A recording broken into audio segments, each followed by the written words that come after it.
well, welcome to another episode of Listen Up. Me and James, and today happy to be joined by Stephen Kinzer. Stephen, how are you? Great to be with you. Well, obviously got you on to talk a bit about your book, which for my 18-year-old mind was just a bit mind-blowing. Poisoner in Chiefs. I'm going to butcher the second name, so I do apologise. Sidney Gottlieb and the CIA Search for Mind Control. And we'll have the links to the book in the description. It's a fascinating read and highly recommend you can check that out. Stephen, could you introduce yourself a wee bit and a bit about yourself? Yes, I'm Stephen Kinzer. I'm a professor of international relations at Brown University in the United States. I was a New York Times foreign correspondent for many years, and this book that we're now discussing is my 10th book. I have to tell you, just referring back to what you said, all of my books are aimed at, in one way or another, trying to look at what lies behind the curtain of democratic politics and government that we can see. In the course of my investigations and my books, I've discovered a lot of things that are surprising. They may have shocked some people, but this is the first time I've been shocked. You said it blew your 18-year-old mind. I've got to tell you, writing this book really blew my mind. I still cannot believe that this happened.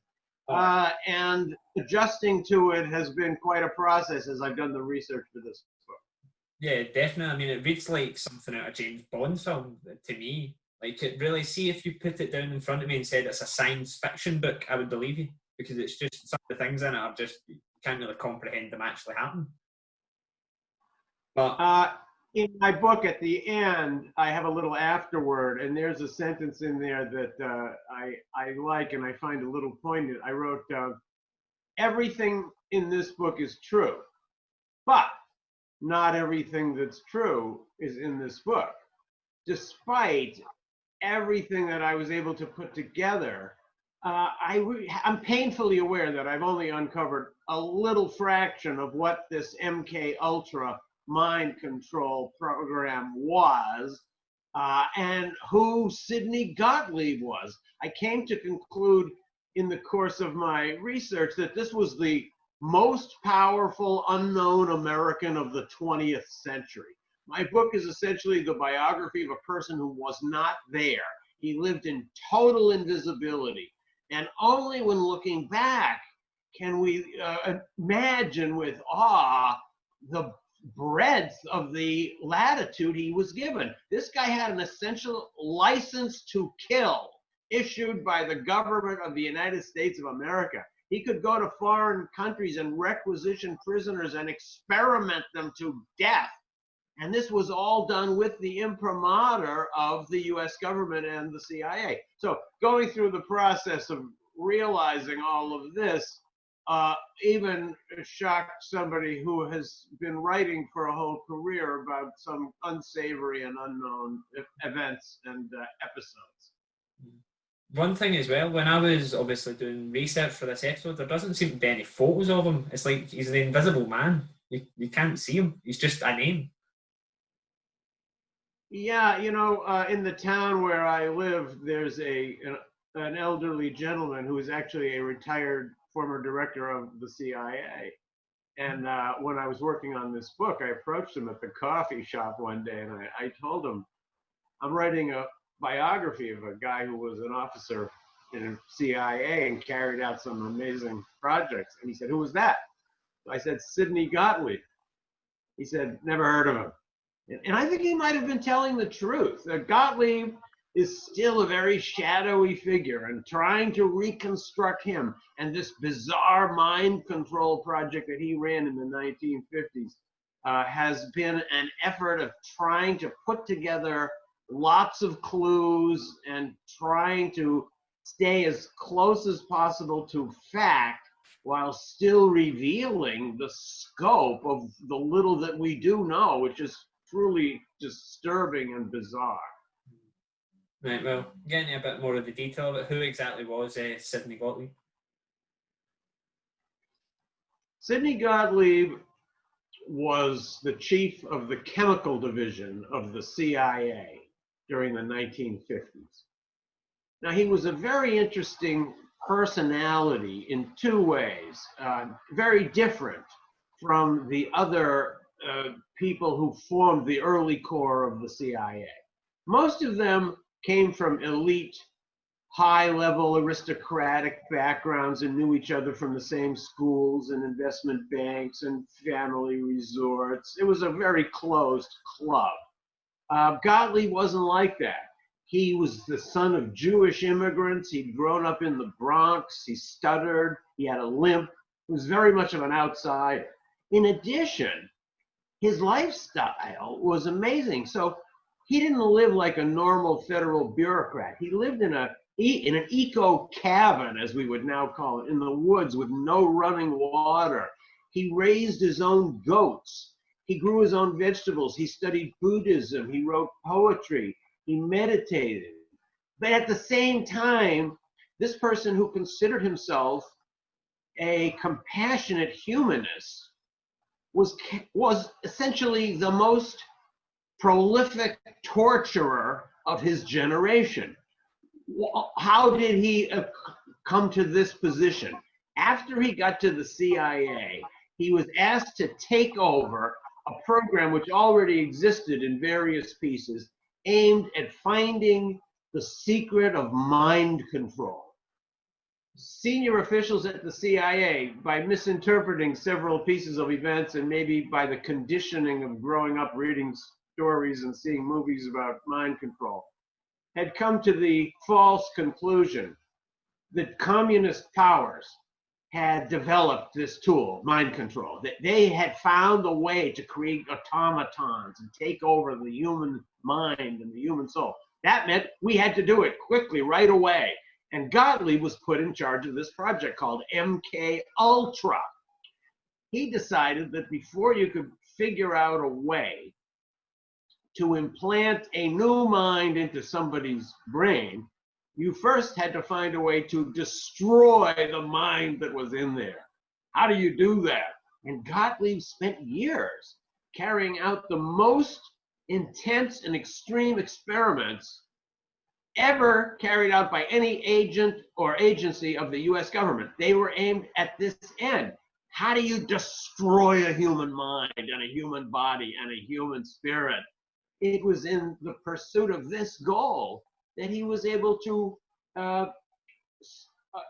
be given human beings to experiment on. They were known as expendables, and he could experiment on them to death because the US government considered this essential in its fight against communism. The expendables, would they have been like prisoners and stuff? Yes, so the victims of Gottlieb's experiments were a little bit different from inside the United States and outside the United States. Inside the United States, his unwilling victims were often prisoners. He loved using people that were in jail for obvious reasons. They're subject to the whims of the wardens. But abroad, the situation was even more brutal because when he was in foreign countries, he was actually given the power to kill people under experiments, which he was not able to do in the United States. So he would go off to a country that in those days was dominated by the United States, like the Philippines or Japan or West Germany. And there, he would ask the military police or the CIA station to turn over expendables. In Asia, they were often North Korean prisoners of war who would just be taken out of a jail cell, people whose whereabouts was not known. In Europe, they were suspected enemy agents or refugees who had turned up with no connections to anybody, or people who were somehow suspect, and they were turned over to Gottlieb and his people for various experiments. Now, when I was researching this book, I discovered what I think may have been the first CIA secret prison. It's in a lovely chalet in Germany outside of Frankfurt. And the young German businessman who owns the place now and has renovated it into some nice, lovely condos, took me into the basement. showed me the storage rooms, and he said to me, these are the cells where the CIA doctors and their Nazi partners carried out those intense experiments that were really just continuations of the experiments that the Nazis had conducted during the war at concentration camps just down the road. And this guy, the owner of this house, also told me that the people in the neighborhood are fully aware of what happened in this house. It's not a secret. And they have told him that the bodies of some of those expendables, the people who were experimented to death in these CIA mind control experiments, were buried in forests right in that neighborhood, in places that are now covered over with shopping malls and apartment blocks. So the residue is out there karmically, if not physically. It's interesting because your description of Gottlieb immediately brought two people to mind for me there. The first one was Ted Kaczynski, who I think was kind of widely reported that he was part of the MK Ultra program. But the second one, it immediately brought Charles Manson to mind, just with the way you were describing the breaking down of self and kind of destroying what somebody is and the very essence of what someone's being is to make them into something else. And the way they would gather up expendables just kind of tallied with kind of Manson's family. It's just a kind of odd little parallel there. You're right, of course. Kaczynski and Manson are examples that are often brought up of the disturbed psyche. How about Sirhan? Sirhan, the assassin of Robert Kennedy, the person who assassinated John Lennon, Mark David Chapman. There's been a lot of speculation about what was going on in the minds of these people. What's amazing to me about MK Ultra is that this was a project conceived and approved and directed at the very highest levels of the US government. This wasn't just a few people off in some corner trying to figure out how to dominate a few other people. The entire resources of the US government were concentrated on this program. It was considered, along with the atomic bomb program, the most important and highest priority project in the entire US government. And you can understand why. If it were actually possible to find a way to control the minds of other people, then the prize would be nothing less than global mastery. At the end of his 10 years of destroying an unknown number of lives, Gottlieb finally had to come to the conclusion that actually this wasn't possible. You cannot make a person go out and commit a murder, for example, if that person is fundamentally opposed to committing murder. Nonetheless, the CIA spent tremendous resources on this project, and it's interesting to see how it finally developed toward the end. Gottlieb is now mostly forgotten at the CIA, and he's pointed to as a person who went off the rails. A subsequent CIA director, William Colby, told the relatives of one of Gottlieb's victims, there were problems of supervision in those days. Some of our people went too far. I think actually this is the CIA's perfect response to this history. It absolves the agency of any institutional responsibility, and not to mention the entire US government, by saying that it was just one person. And I'm actually thinking that the reason they chose someone like Gottlieb, who was so different from the mainstream in the CIA, is that they knew he was going to have to do terrible things, and that it would be so convenient later on if they could throw him under the bus, blame it all on him, because he wasn't part of the social and political circle from which they came. And in a sense, that's still the narrative, that MK Ultra was kind of a crazy project that was the product of extreme times.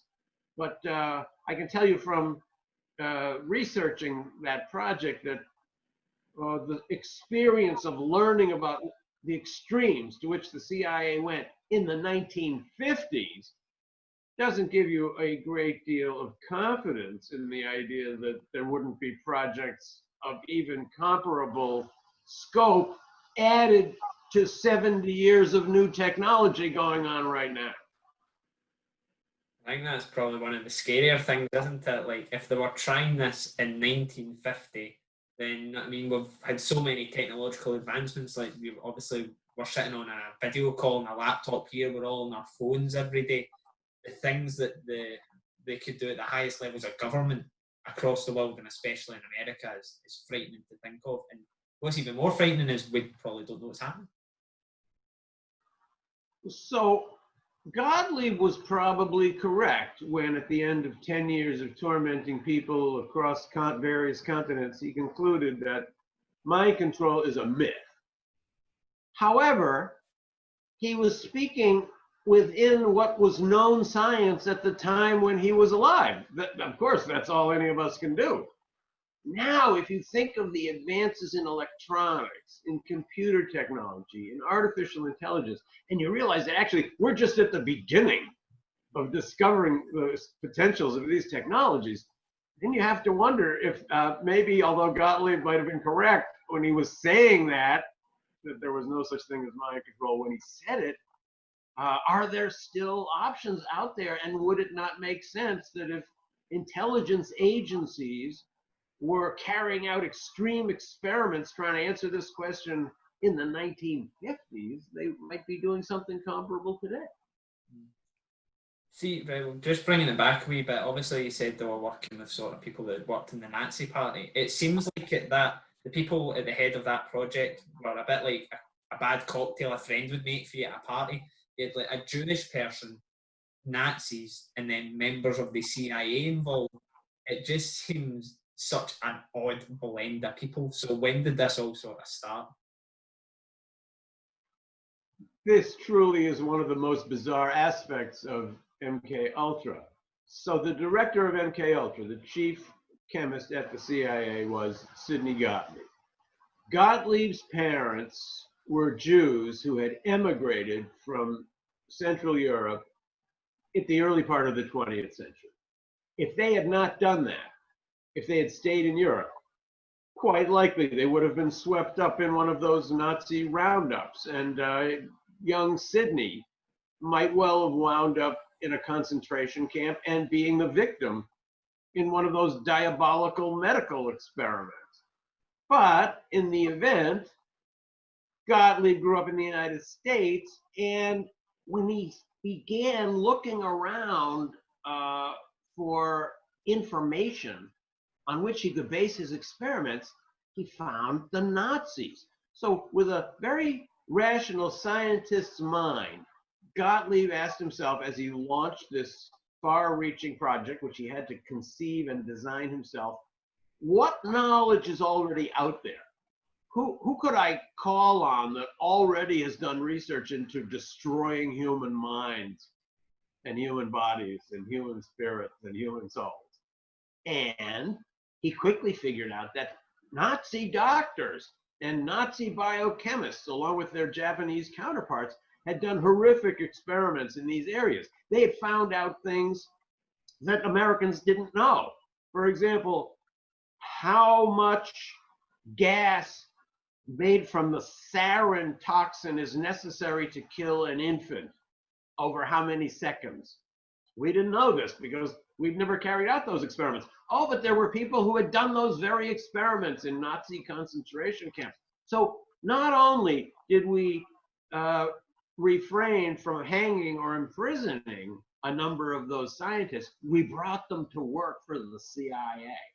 So Gottlieb wound up working shoulder to shoulder with some of the very same Nazi scientists who were involved in conducting heinous experiments of which he himself might have been a victim had things gone slightly differently in history. So it is a chilling aspect of MK Ultra that Nazi scientists not only worked directly with the project and helped design and supervise experiments, but did so based on knowledge that they gained from experimenting on human subjects in concentration camps. You know, you'll all remember that one of the most notorious Nazi doctors, Joseph Mengele, disappeared after the end of the war and lived for many years in South America. After working on this book, I came to conclude that maybe he made a mistake. Maybe he should have come to work for the CIA. If he hadn't run away, he might well have found a job with MK Ultra. Well, that's one thing as well. Then, see these sort of Nazis you're speaking about, were they then just living in with the American population, or were they given different names and stuff so they could still walk about really in our daily lives? The U.S. government began a project right after the end of World War II called Operation Paperclip. This was a project by which Nazis were brought into the United States. Before they could be brought in, they would be subjected to a process called bleaching. What happens was that people would go over their resumes and take out all those unpleasant things like he was a member of the SS, he oversaw forced labor, he was involved in a concentration camp experiment. And they would add in things about what a nice family man he was and how he had been drafted against his will and things like that. So the first group of Nazis who came to work for the CIA were spies. The entire intelligence operation run by Reinhard Gehlen for the Nazis became the property of the CIA. Once the US government began hiring former Nazi spies, the Aeronautics Agency in the United States wanted to begin hiring Nazi rocket scientists, the same ones who had designed the rockets that fell down over London and other cities. They would become part of the US space program. So they started coming into the United States. Then the people running mind control and biowarfare programs got the same idea. If Nazi spies can be brought in to work for the US government, and if Nazi rocket scientists can be brought in to work for the US government, why not the Nazi doctors and the biowarfare experts? So yes, a number of them worked for the United States at laboratories in the US, and some others stayed in Germany to advise teams of MK Ultra scientists who were coming there to carry out experiments. Just before I ask your next question, your video seems to have dropped off. I can still hear you fine, but I can't see you. All right, let me see you here. Oh, am I back? Stuff. Brilliant. Right. Okay. We spoke about the early days and stuff, but one of the things that sort of captured me the most about this story is sort of the stuff with LSD. Now, did I read correctly that America had managed to capture the world's, I think, either most of or all of the world's shipment of LSD? This is truly an amazing story. So Gottlieb, while he was running MK Ultra, was experimenting with every kind of combination of drugs that he could to destroy the human psyche. He was using other techniques like sensory deprivation and electroshock and hypnosis, but he was using these wild combinations of stimulants and depressants and all sorts of ways that he thought over a sustained period would create a void inside the human brain so you could plant a new mind in it.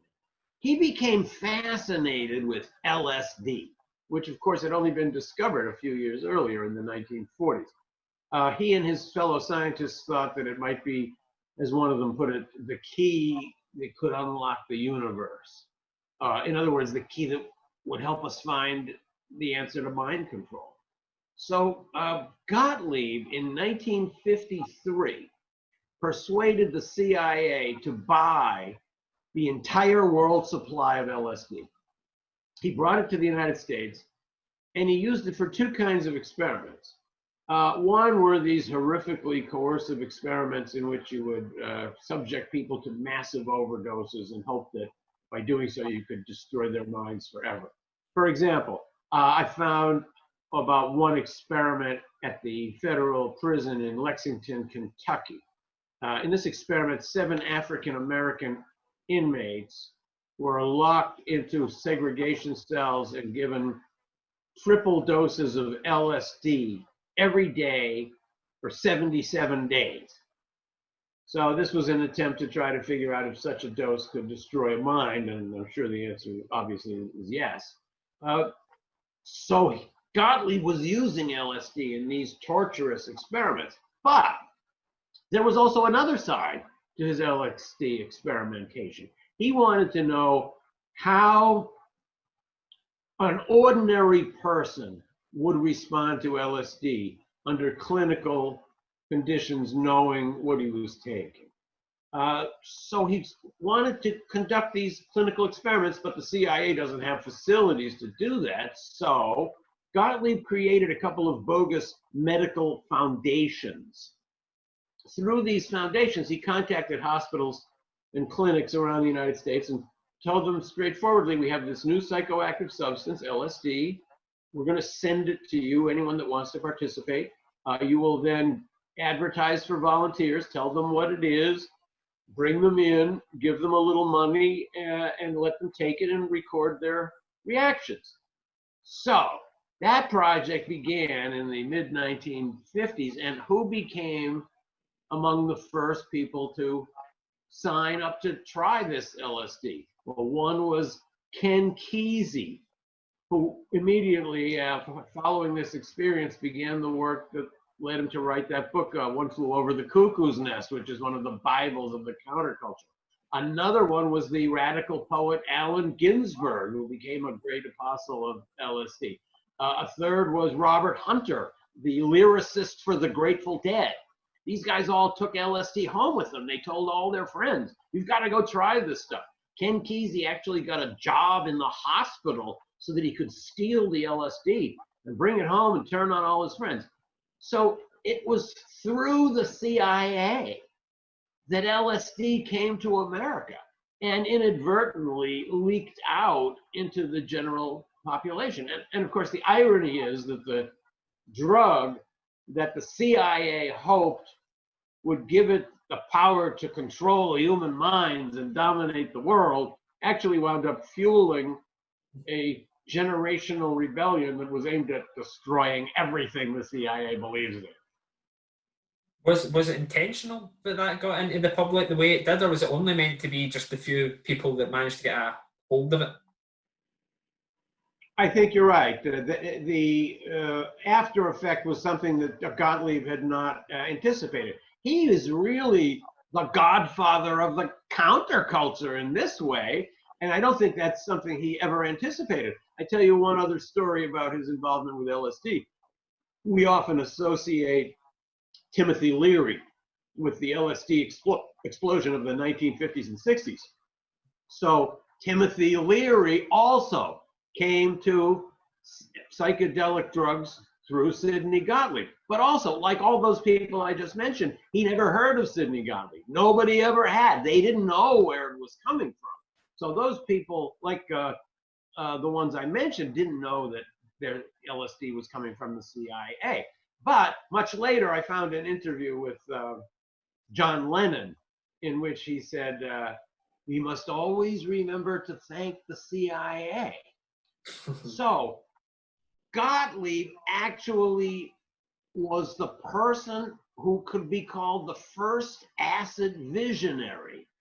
But I don't think he anticipated that the LSD would leak out in this way. Timothy Leary first heard about psychedelic drugs in an article that he read in Life magazine in the 1950s about a couple of Americans who had gone to Mexico and had found the magic mushroom and had ingested it, and it had these fantastic hallucinogenic effects. Timothy Leary was fascinated by that article. He went to Mexico. He found the magic mushroom. He called it the greatest experience of his life. From there, he went off to launch the career of being the Pied Piper of LSD. What he didn't know, or couldn't have known at that time, he didn't discover for many years, was that that expedition to Mexico to find the magic mushroom that was the subject of that Life magazine article was secretly funded by the CIA, by Sidney Gottlieb. Obviously. Even the people on the expedition did not know this. That's just crazy. It's crazy, like, because then obviously off the back of that, I mean, James, you'll probably know more about it than me, and obviously because of my tender years, but it seemed to be like, yeah, what is it? Well, on you go.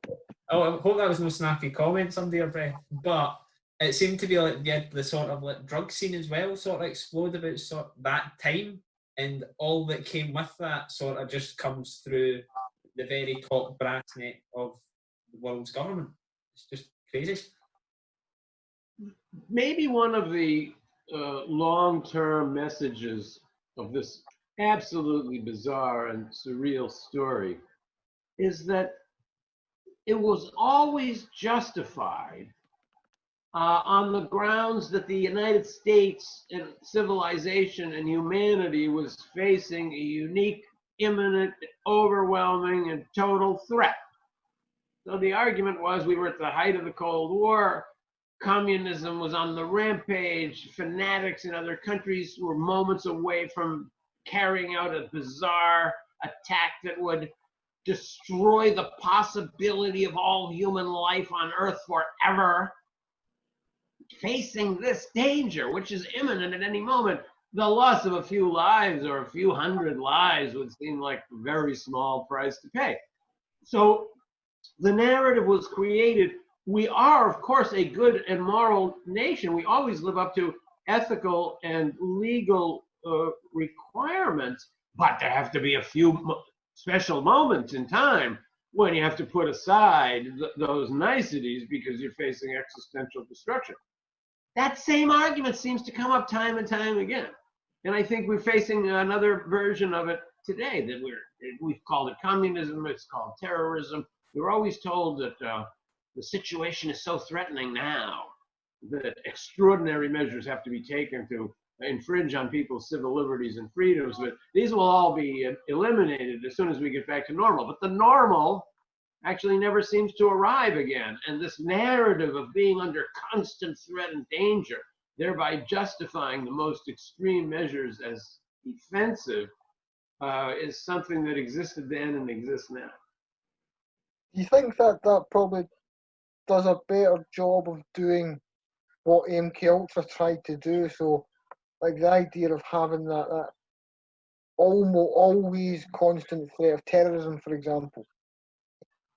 We see how that has people terrified of something that isn't necessarily a tangible thing. You can't point to terrorism on a map, or you can't point to it on the street or anything else. But you see people who've given up hugely successful careers to go and almost fight this invisible fear. Well, of course, you're right. Having a tremendous threat out there unifies populations, and creating threats where none really exist is a long time project of government. It makes you rely more heavily on security and military agencies of government. Therefore, it's in their interest to make it seem like you're under constant threat all the time. There's no self-interest for the military and security agencies to say, actually, you're pretty safe right now. You don't have anything to worry about.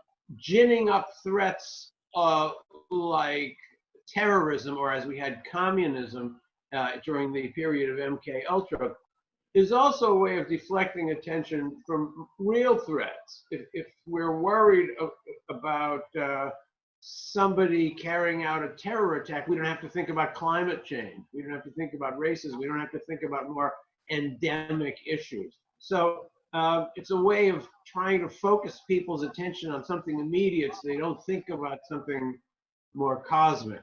And I tell you, I can't help but imagine that in 50 years from now, there'll be somebody like me writing another book about some projects going on right now that none of us can imagine.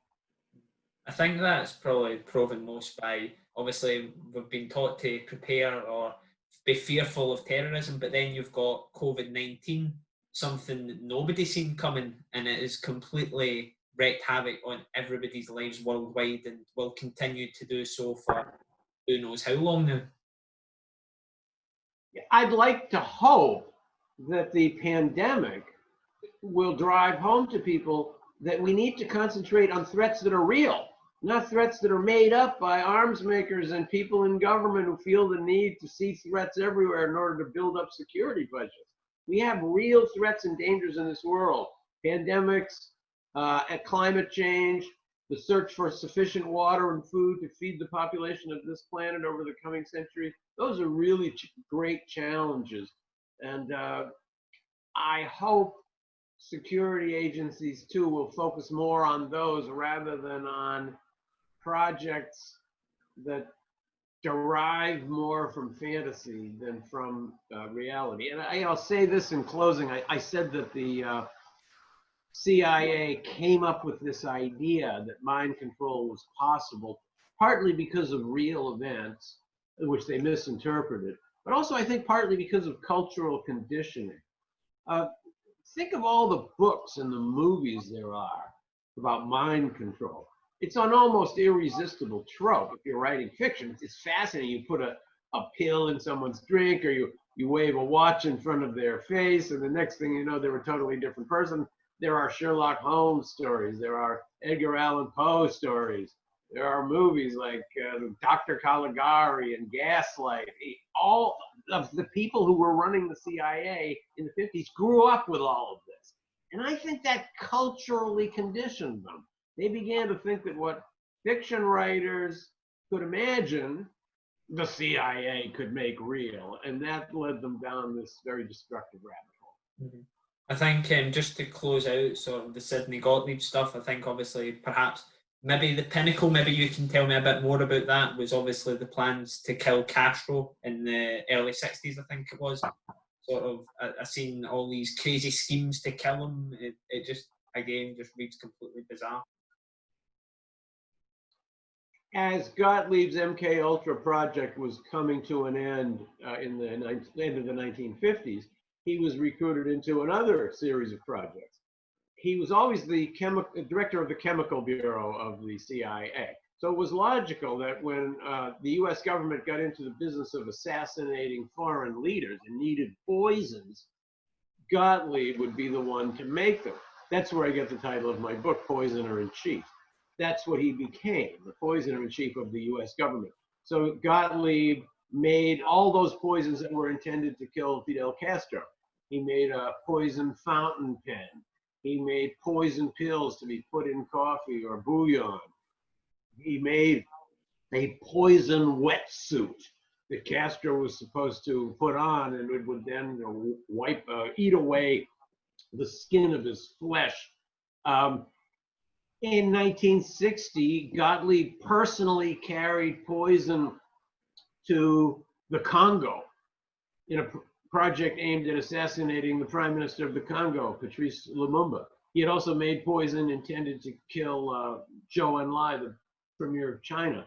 So he became the person involved in a very deep way in one of America's most secret projects, that is our assassination projects directed against foreign leaders. But as I began to understand Gottlieb, I realized that although that was what he had his brief brush with notoriety about, he did have to testify in private in the 1970s about his involvement with assassinations. In those plots, he really was just the pharmacist. He just put the poison together. He probably knew more about poisons than anybody in America, maybe in the whole world. But it was MK Ultra. It was really Gottlieb's child. It never would have reached the bizarre extremes it had reached if Gottlieb had not been involved. And that adds to the conundrum of this person who considered himself a deeply compassionate humanist and yet was involved in these horrific experiments on human beings for much of his life. Because obviously after it closed out, I think you had people like Frank Olson. Obviously there was a story of him in the 13th floor window, and obviously Gottlieb's death himself, I think it was in 1980 he passed, and even that shrouded with mystery. It just seems like it was, there was a lot of things done to try and silence a lot of people. The number of chemists working on MK Ultra was naturally very small because it was such a super secret project. In 1953, one of those chemists, Frank Olson, seemed to have an attack of conscience. He didn't want to do it anymore. Apparently, he had witnessed a couple of experiments in Europe in which so-called expendables had been killed using poisons that he himself had devised. He told his superiors that he wanted to quit, not just quit MK Ultra, but quit the CIA. This would have been considered a tremendous security risk. It later turned out he'd even asked a friend if he knew a good journalist. Soon after this attack of conscience, or whatever it was, that chemist Frank Olson went out the 13th floor window of a hotel in New York City, plunging to his death in what was described at that time as the suicide of an army scientist. He was not an army scientist. He was working for the CIA. And whether it was a suicide has now come under quite considerable doubt. So that goes down as one of the many mysteries that MK Ultra has left us with. James, you got anything to add? Just how much, I mean, obviously a lot of things have become available as the years have gone on. But how much do you think is still buried under the surface? I'm sorry, I didn't understand. But just how much do you think is still buried under the surface? I know we know much more now about MK Ultra than we have before, but there's still so much of it must be shrouded in mystery. When Gottlieb left the CIA under pressure in 1974, his boss, Richard Helms, the CIA director, was leaving at the same time. Helms and Gottlieb had been the MK Ultra team. It was Gottlieb that did the work, and Helms that was his supervisor. They both agreed that all the records of MK Ultra should be destroyed. This is a felony, since the destruction of federal property is a crime in the United States. Nonetheless, they realized that it will be far worse to allow those records to remain open from future investigator. So Gottlieb actually drove out to the Federal Records Center in Virginia and supervised the destruction of 7 cases of records related to MK Ultra. We have now found different pieces. We've found some duplicates. We found some other little scraps. Much of it is gone forever, but I hope Poisoner in Chief will be at least some effort to put it all together and try to remind people that this thing happened and that this guy existed. How did you? All right, I'm going to leave it there. Is that okay? Yeah, Fantastic, yeah. Thanks very much, guys, for taking the time to speak to me. Stephen especially. A big pleasure to speak to you. Okay. Hopefully have you on. Thanks very much. Appreciate it. Right. Okay. Follow us on Twitter at Banks and Black. Poisoner in Chief, Sidney Gottlieb, Search for Mind Control. Till next time, take it easy.